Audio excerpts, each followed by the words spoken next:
Greetings and welcome to my first tutorial on EVE Online, where I will explain you how to make your very first steps in the game and what you should be focusing on. The first thing I'll never get tired of saying is that EVE is a very wide and complex game, which is extremely hard to explain in a short amount of time. For this reason, keep in mind that despite this video, you will be pretty much always find something new in the next weeks. Also, you should never take anything for granted, but most of all, you should always be curious about your surroundings. Without curiosity and player interaction, this game will probably bore you, particularly if you get stuck in farming in high-sec. Sure, you can make decent money there if you are not getting scammed in the first place, but for sure you won't be able to buy a Plex sitting there during your first month of game, so come on, do you really want to stay there forever? So let's get started with player's creation. Not one of your choices in the character creation will have an impact on what you will be able to do or have any impacts on your relations with NPCs of any faction, so pick up whatever you feel without any worry. This is probably the only thing in EVE that doesn't have any downside, really. Once you have finished creating your character, you will immediately start your very first tutorial. Now, to avoid any useless repetition and to avoid explaining tutorials that have been changed a couple of months ago and are not there anymore, I'll take for granted that you have already completed the first tutorials or that you are going to do them shortly, and I also take for granted that you will read carefully what is written there. Whatever it will be, a tutorial, a description of your HUD, a mission briefing, etc., for heaven's sake, read, learn, but most of all, remember what you have learned, because most of the things you will learn in the first week of game are extremely easy and basic compared to what you should do once you have better skills and knowledge and should grant you better earnings. More knowledge and skills means more power, and more power means better income, so if you don't understand something, read again, and if you still can't come up with something, you can try asking for help in one of the dedicated rookie channels, which you can find in your Neocom. By clicking on the E of EVE, you will open your Neocom, and to make your life simpler, I will describe the most common features that you are probably going to use more often, and which also appear on the left vertical bar. If you want to add something, such as the built-in browser or a calculator, you just have to drag and drop it wherever you want it. You should also keep in mind that your interface and windows can be customized in dimension, transparency, or by relocating many of them as tabs of a single window, so you are able to fit your interface to your desires and preferences. For now, I will talk about the most common windows and features. The chat windows will open the list of your active chats and a list of the most famous public chats, such as the rookie help. In the hangar window, you can open the hangar of your own ship. You can also open the drone bay of your ship. You can also browse the ship and item hangar of the station you are currently docked in. People and places, guess what? Will show you all the contacts and places you have saved so far, but it will also allow you to browse all the NPCs agents you have spoken to, and you can look for any character or place within the game. The mail window is pretty obvious, so I won't talk about it. The ship fitting allows you to check the stats, weapons, modules and rigs of your ship, and, if you are docked in a station, to edit them as you like by simply drag and dropping whatever you like. For now, I won't talk about fitting a ship, because it, combined with the modules and the weapons available on the market, it's extremely complex, and it will be pretty useless to deepen now on one of the most complicated mechanisms of the game. For this reason, the only thing you should know is that every ship has its limitation about CPU and PG available, and on the amount of hard points available for turrets and launchers. Keep also in mind that rigs are not only the most expensive add-ons, but the only way to remove them is by destroying it, so be very careful because some of them provide both a bonus and a penalty. For example, hybrid turrets rigs increase turrets performance, but they do also increase the PG requirements for hybrid turrets, so if you plug in a hybrid turret rig, maybe you won't be able to have anything online on your fitting. So be very careful. The only universal advanced tip I can give you, which will be extremely valuable in the future, is about being cap stable. The capacitor, or just cap, is consumed by most of the active modules, so if you are not cap stable, it means that you are going to run out of cap with everything activated. It's not easy to be cap stable due to your starting low skills, and some modules will really drain your cap dry very quickly, so be aware of which modules are consuming the most cap by simply clicking on a module and putting it offline to see if you still aren't cap stable, or to check out how much time you are going to run out of cap. If you will run out of cap only after 1 minute with everything on, you are golden for level 1 security missions, which are the missions you will do after the career agents, and I will talk about these later on. The regional market is extremely wide and complex. It will provide a list of every item that can be sold in the market, and it is invaluable to maximize your profit by selling your loot. Just keep in mind that more than 90% of the actual market in EVE is controlled by players, and for this very reason there are some players which will actually try to scam other players by placing very cheap buying orders or very expensive selling orders. To avoid getting scammed, use the View Market Details button and check manually the prices in the region. The most common trade-ups are in Jita, Amar, Dodixi, Hek and Rens.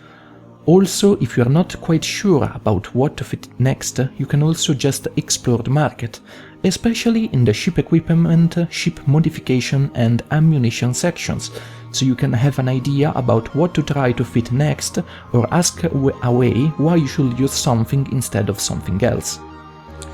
The Interbus Ship Identification System, or simply ISIS from now on, will be your best friend to check out what are the most common ships in EVE and what are they specialized in.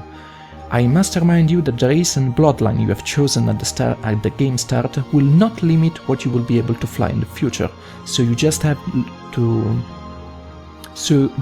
a look about how ships are generally fitted and which are their most common role. Personal assets is a list of your own belongings in New Eden, and it will be invaluable if you ever forget where did you leave something, because all you will have to do is just look for it, right click on the station and then click on Set Destination so you can travel back to your belongings. Wallet contains your actual balance and contains other important data for traders such as the transactions chronology and the open buy and sell orders that you have placed on the market. For other players' orders, refer as usual to the regional market. Last but not least, the journal is a collection of the missions which have been offered to you, and they also contain any event related to NPCs. Just keep in mind that some missions, and especially expedition and escalations, can expire in a couple of days or in just 24 hours. Your first week of play is really important to learn the very basics of this game. For this reason, you should complete all the tutorials the game can offer you, including the career agents, whom you can find and browse in the help menu. These agents will provide you some explanations about in-game mechanics for a lot of roles you could fit or find in this game, but they will also give you a lot of free stuff like money, modules, ammo, skill books and even spaceships. And I really know how rookies love cool-looking brand new spaceships. Except Galinti, their ships are really ugly. Damn, you're ugly. Anyway, these career missions will also prove invaluable to easily complete some of the opportunities, because they will give you informations and items to easily complete them. Also, keep in mind that whatever you do, never leave your skill queue empty. Skills are extremely important, and be sure to always fill it with the longest skill as the last one, because if you're using a trial account, and I bet you do, you can only choose what skill to train next in the next 24 hours, and some skills could require more than one day. Meanwhile, carve these 5 tips in your mind. You can right-click and show info on most of the in-game links. You can find invaluable information about it, and sometimes you can even see the variations for that particular item. Second, you can write down a name, right-click, go to Autolink, and then picking one depending on the context or what are you looking for to search for something and link it to other people. Third, you can simply drag and drop almost anything in the game to show other people something. You can even share ship fittings if you saved them first. Fourth, you can use the search functions. You can find them in the marketplace, in people and places, and there is even an agent finder, so you just don't have to look for something manually, or you don't have to ask for something that you can find, because most of the times you can. Fifth and last, you can use the compare tool located inside your Neocom to, guess what? Compare similar modules between them. You can choose the modules manually by simply dragging and dropping them from the market or from any other source described before, or you can just open it and fill it automatically from the Show Variations tab that you can find while you are looking in the Show Info window. If you don't want to lose too much time looking for differences between modules, just remember that the meta level is an indicator of how much better a module is compared to the others, which could mean easier to fit, better performance in some aspects, less cap consumption, and so on, but they will be more expensive. There are also similar modules, especially for turrets and missile launchers, which have different roles, and for this reason they doesn't appear on the same variations tab. For example, electron blasters are very different from neutron blasters, even if they have the same purpose, which is shoot down your enemies.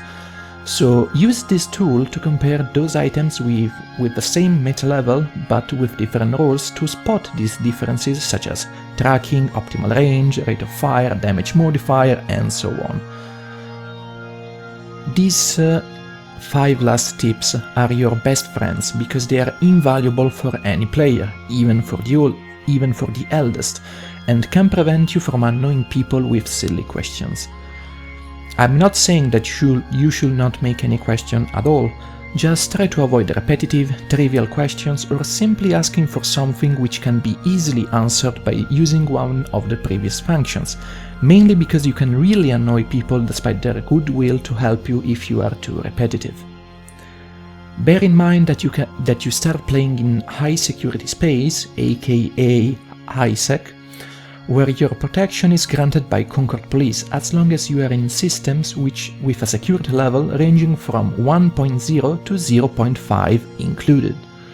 If someone tries to attack you without a valid reason, he will be blocked and his ship will be destroyed by Concord Police in a short amount of time.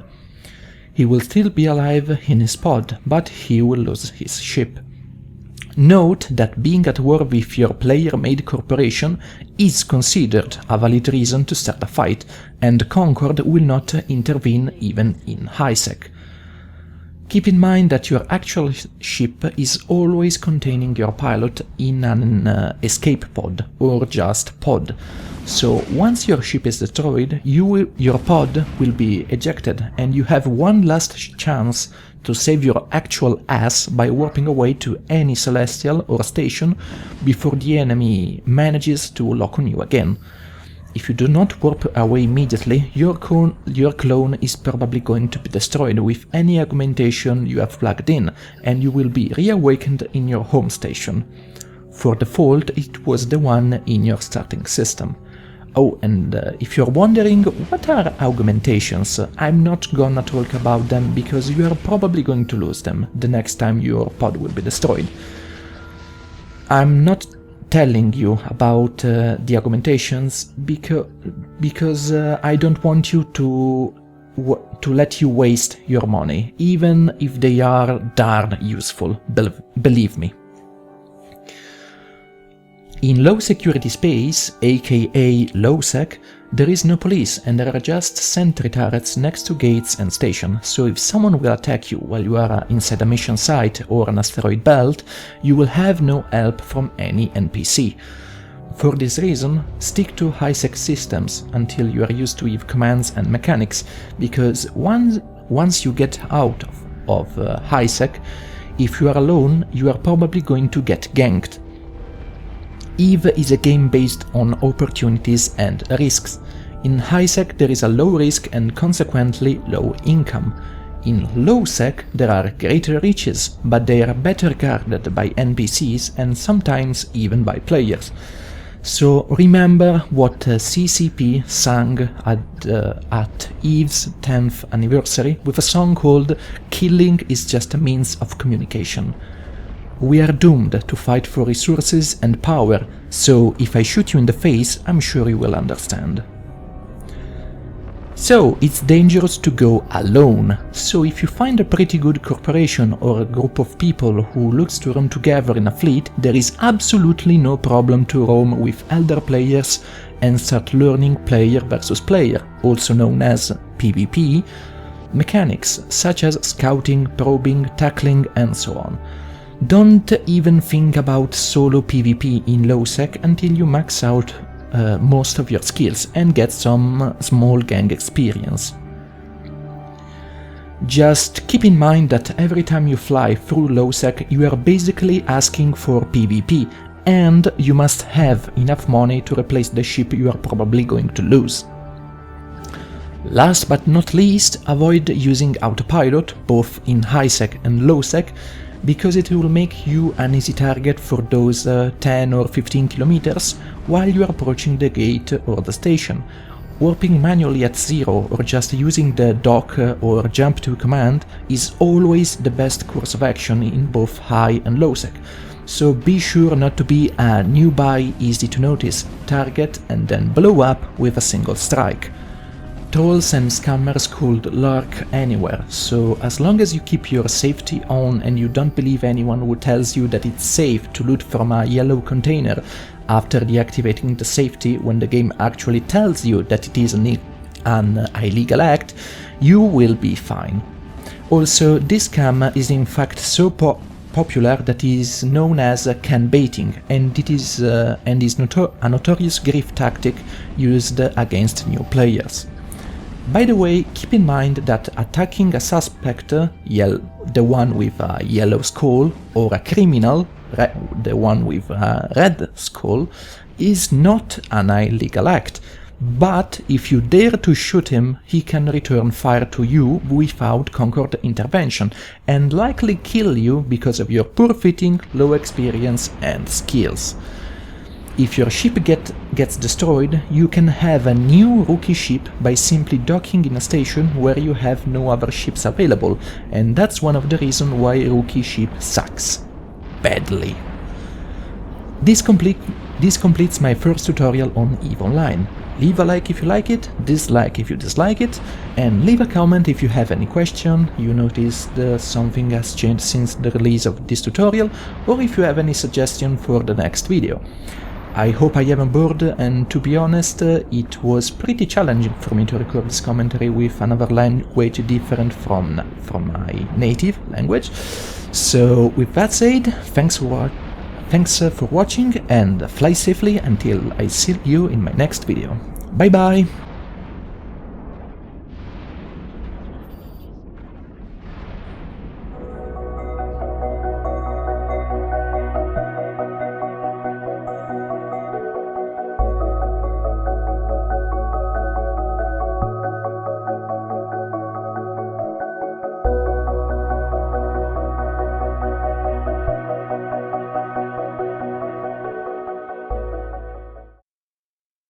Also, keep in mind that whatever you do, never leave your skill quo.